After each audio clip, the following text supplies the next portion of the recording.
தொடர்ந்து நிறைய பேர் கேட்டுட்ருக்கீங்க.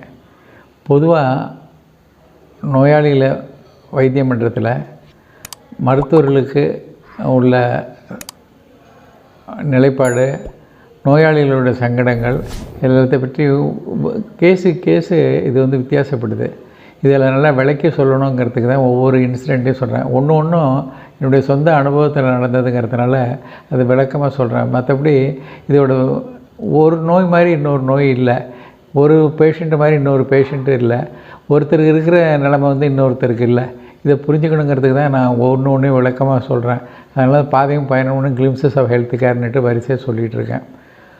நான் இது கிட்டத்தட்ட ஒரு 40-50 வருஷத்துக்கு முன்னாடி ஒரு நாள் நீடாமங்கலத்தில் பிரைமரி ஹெல்த் சென்டர் இப்போ டால் ஹெட் குவார்ட்டர்ஸ் ஆகிட்டுது.